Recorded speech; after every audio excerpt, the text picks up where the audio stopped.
Menakem Ali dalam klaimnya mengenai The Da Vinci Code. Dalam video yang pertama, saya sudah memperlihatkan bahwa nilai sejarah dari The Da Vinci Code tidak lebih dari sejarah versi opera sabun. Selanjutnya, Dr. Menakem Ali mengikuti klaim sejarah opera sabun itu mengenai Maria Magdalena yang merupakan salah satu klaim sejarah di dalam The Da Vinci Code.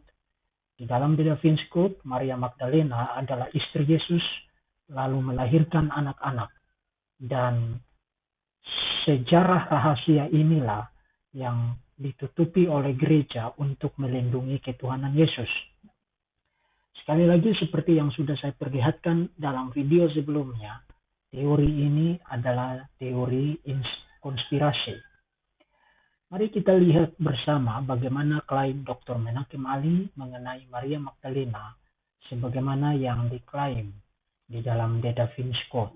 Bukan novel biasa, itu novel yang diinspirasi oleh data sejarah. Makanya dalam novel The Da Vinci Code, tulisan Dan Brown, itu mengupas data mengenai Dead Sea Scroll. Dead Sea Scroll itu berarti naskah-naskah laut mati. Kemudian peristiwa mengenai Yesus itu diungkap di situ sampai dengan Maria Magdalena.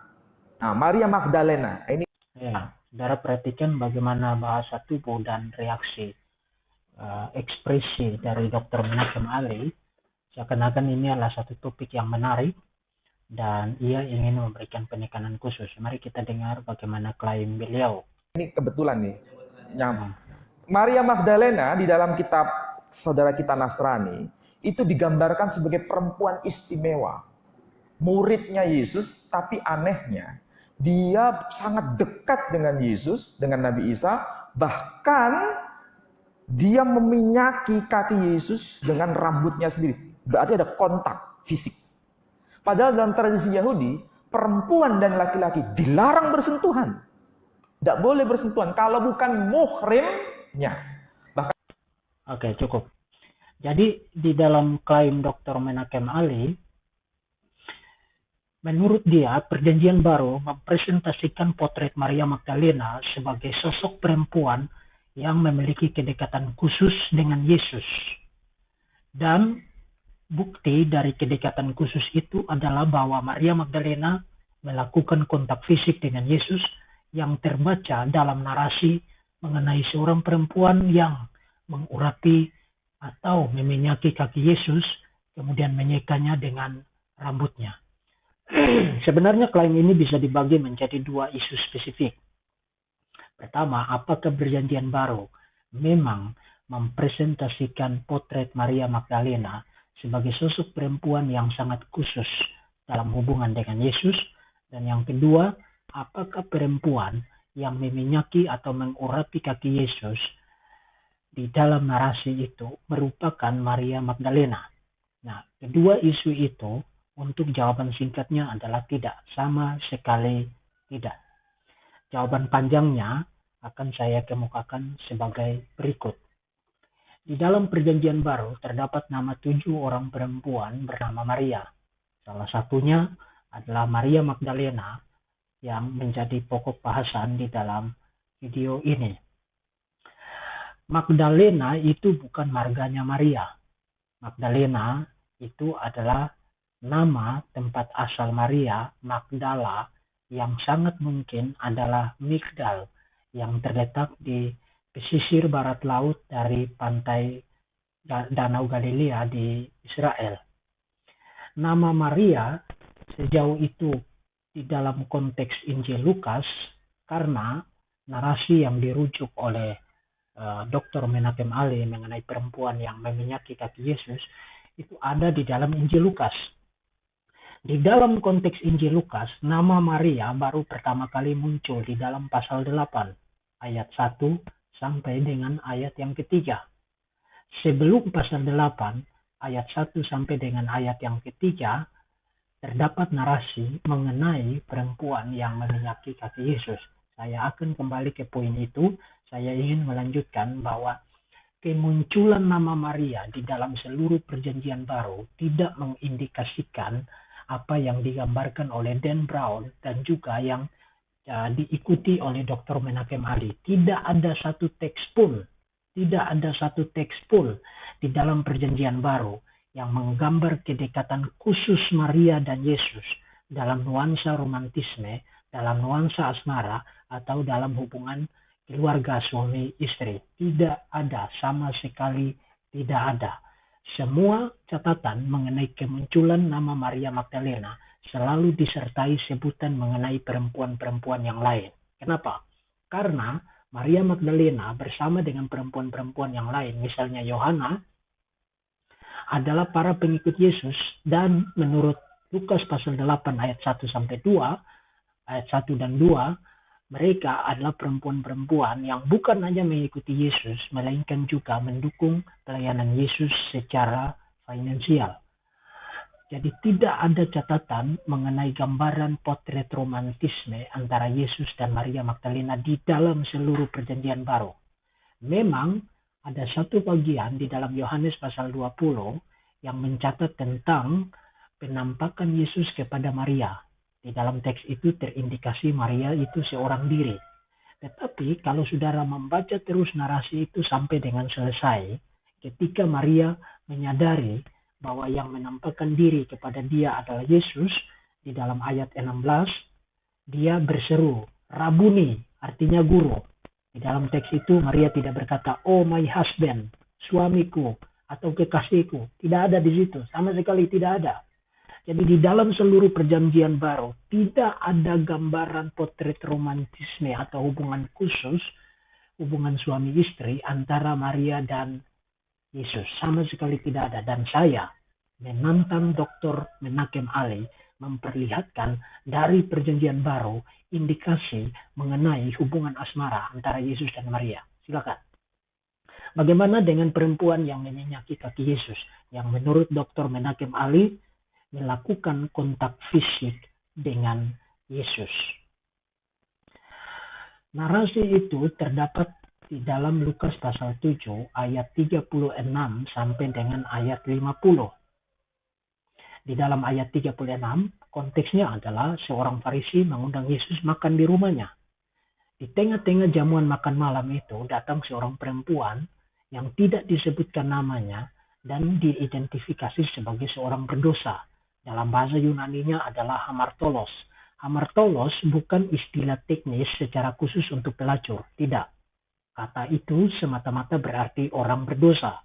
Tetapi memang di dalam keseluruhan konteksnya, tampaknya perempuan itu memang adalah seorang pelacur, atau paling tidak dia adalah seorang pezina. Tetapi perhatikan, di dalam seluruh narasi itu, mulai dari ayat 36 sampai dengan ayat 50, tidak satu kali pun perempuan itu disebutkan namanya, apalagi disebut sebagai Maria Magdalena. Tidak ada, simply tidak ada. Lalu atas dasar apa Dr. Menachem Ali dan Dan Brown mengklaim bahwa perempuan ini adalah Maria Magdalena? Nama Maria Magdalena, kalau saudara perhatikan, baru muncul di dalam Lukas pasal 8 ayat 1 sampai dengan ayat 3. Dan saudara perhatikan di ayat 2, dan juga beberapa perempuan yang telah disembuhkan dari roh jahat atau berbagai penyakit, yaitu Maria yang disebut Magdalena yang telah dibebaskan dari 7 roh jahat. Ini adalah ayat yang sangat menarik karena di dalam ayat ini nama Maria Magdalena bukan hanya baru muncul pertama kali, tetapi kemunculannya ini disertai dengan keterangan penjelasan memperkenalkan Maria Magdalena ini siapa. Ternyata dia adalah seorang perempuan yang pernah darinya Yesus mengusir keluar 7 roh jahat. Dengan kata lain, dari segi strategi penulisan narasi, adalah tidak mungkin perempuan yang terdapat di dalam Lukas pasal 7 ayat 36 sampai 50 adalah Maria Magdalena yang terdapat di dalam Lukas pasal 8 ayat 2. Kenapa? Karena kalau perempuan yang ada di dalam Lukas pasal 7 ayat 36 sampai 50 adalah Maria Magdalena, mengapa baru di Lukas pasal 8 ayat 2 dia diperkenalkan secara eksplisit namanya dan diberi keterangan penjelasan memperkenalkan dia itu siapa? Jadi dari strategi penulisan narasi adalah tidak mungkin perempuan yang ada di dalam pasal 7 ayat 36 sampai 50 adalah Maria Magdalena yang ada di dalam pasal 8 ayat yang kedua. Itulah sebabnya Profesor Ben Witherington dari Asbury Theological Seminary menyatakan bahwa para pembaca dari era kemudian kadang menganggap Miriam adalah nama Ibrani dari Maria, melakukan tindakan amoral. Keliru menyamakannya dengan tokoh Alkitab yang lain. Tetapi itu akibat salah membaca Alkitab. Dengan kata lain, Dan Brown dan Dr. Menachem Ali salah membaca narasi itu. Sebagai contoh, tokoh pendosa tanpa nama di dalam Lukas pasal 7 ayat 36 sampai 50 diasumsikan, sekali lagi diasumsikan, karena memang di dalam teks itu nama perempuan itu tidak disebutkan, anonim. Diasumsikan sebagai Miriam dari Migdal. Bila Miriam dari Migdal memang sama dengan perempuan anonim yang disebutkan dalam pasal 7 ayat 36 sampai 50 sebagai seorang pendosa, Lukas pasti akan menyebutkan namanya di pasal 7 ayat 36, bukan di Lukas pasal 8 ayat yang kedua. Jadi dari strategi penulisan narasi adalah tidak mungkin perempuan yang terdapat dalam pasal 7 ayat 36 sampai 50 adalah Maria Magdalena yang baru disebutkan dalam pasal 8 ayat 1 sampai dengan ayat yang ketiga. Nah, selanjutnya mengikuti Dan Brown, Dr. Menachem Ali percaya bahwa perempuan dalam narasi Lukas pasal 7 ayat 36 sampai dengan ayat 50 adalah istri Yesus. Mari kita baca reaksi dari orang yang mengundang Yesus makan di rumahnya. Ketika orang Farisi yang mengundang Yesus melihat hal itu, ia berkata dalam hatinya, jika ia ini nabi, tentu ia tahu siapakah dan orang apakah perempuan yang menjamahnya ini. Tentu ia tahu bahwa perempuan itu adalah seorang berdosa. Nah, saudara perhatikan reaksi orang Farisi memperlihatkan bahwa ia menolak kenabian Yesus atas dua presuposisi yang salah. Pertama, menurut asumsinya, seorang nabi sejati tidak akan membiarkan dirinya disentuh oleh seorang perempuan berdosa yang najis secara moral. Dan yang kedua, Yesus tidak tahu bahwa perempuan ini perempuan berdosa, maka pasti dia bukan seorang nabi yang sejati. Dua presuposisi itu dibuktikan salah oleh Yesus kalau saudara membaca narasi selanjutnya di dalam konteks itu. Tetapi saya akan kembali ke poin itu. Saya hanya ingin melanjutkan bahwa kalau perempuan yang ada di dalam narasi ini adalah istri Yesus, saudara tidak akan membaca reaksi sama seperti yang terdapat di dalam ayat 39. Reaksi seperti yang tercatat di dalam ayat 39 membuktikan bahwa perempuan ini tidak memiliki hubungan suami istri dengan Yesus. Mengapa orang itu harus bereaksi begitu? Uang perempuan itu adalah istrinya kok. Justru reaksi itu sekali lagi menolak pembacaan baik Dan Brown maupun Dr. Menachem Ali bahwa perempuan itu adalah istri Yesus.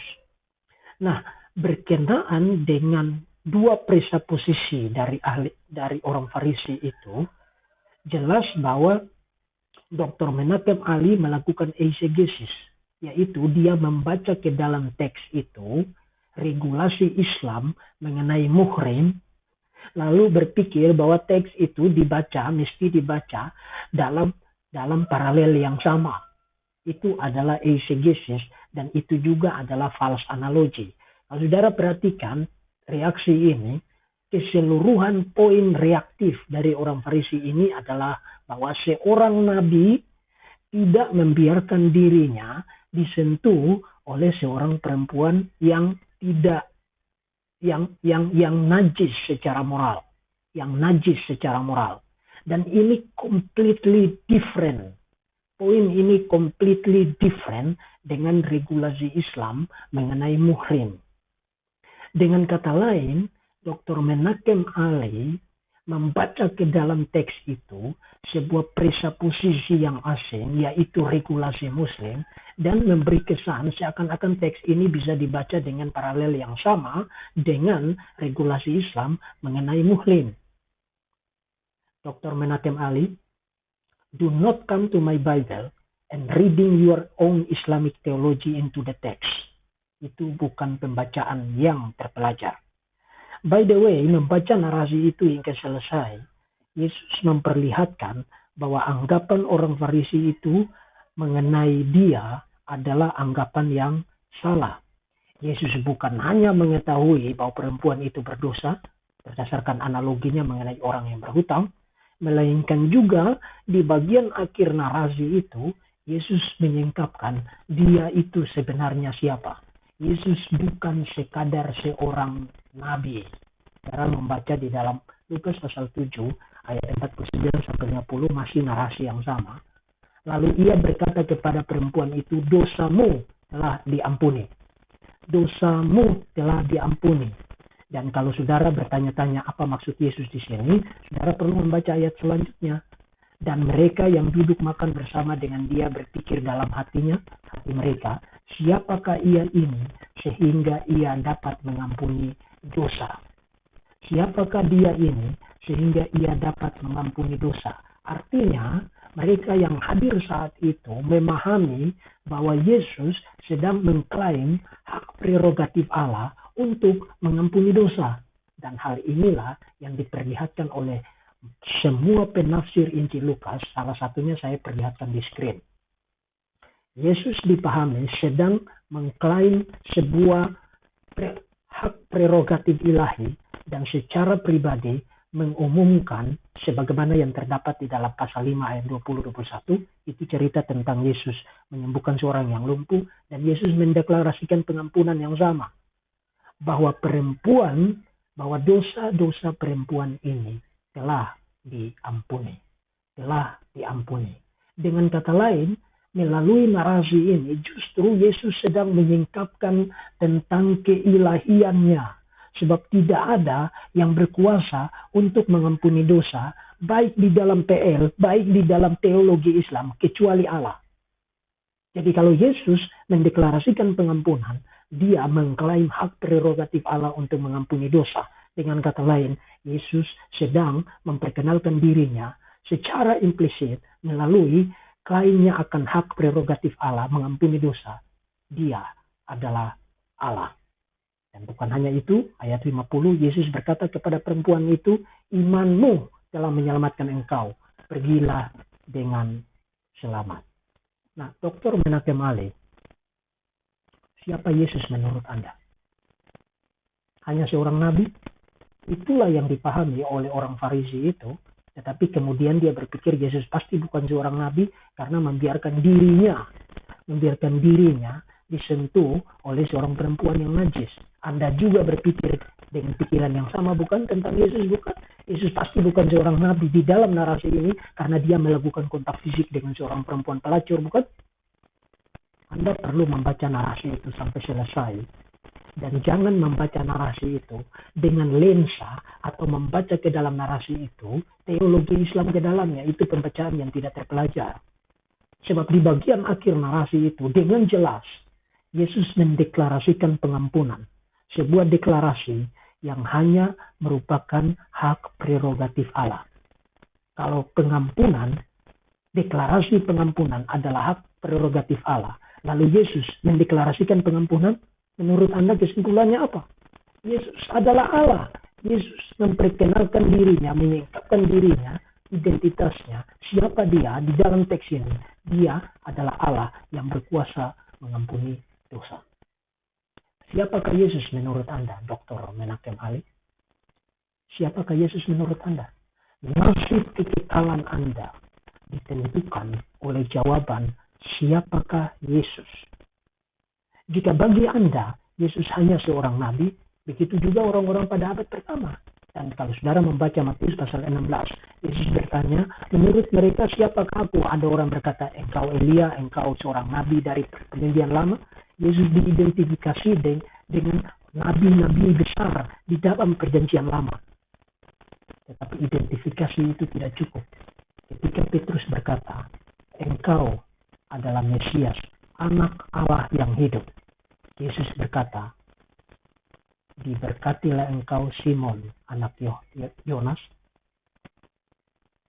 karena engkau mengatakan apa yang disingkapkan Allah kepadamu. Siapakah Yesus menurut Anda, Dr. Menakem Ali? Di dalam seluruh Alkitab, Yesus adalah Allah yang menjadi manusia. Supaya melalui kedatangannya sebagai manusia, mempersembahkan dirinya melalui salib sebagai korban yang sempurna, satu kali untuk selama-lamanya, sebagai korban tebusan dosa, supaya barang siapa yang percaya kepadanya tidak binasa, melainkan beroleh hidup yang kekal. Yesus adalah bukti kasih Allah yang begitu besar akan manusia, umat ciptaannya. Dan di bawah kolong langit ini, keselamatan tidak ada di dalam siapapun juga selain di dalam Dia. Sebab di bawah kolong langit ini tidak ada nama lain yang diberikan kepada manusia yang olehnya kita dapat diselamatkan. Saya mengundang Anda, Dr. Menakem Ali, untuk menerima karunia, anugerah, hidup kekal, keselamatan di dalam Tuhan Yesus Kristus, satu-satunya juru selamat dunia.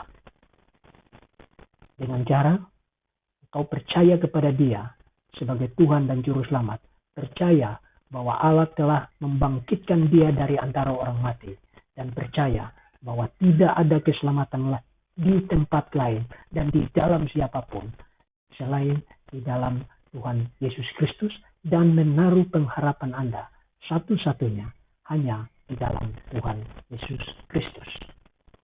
Terima kasih.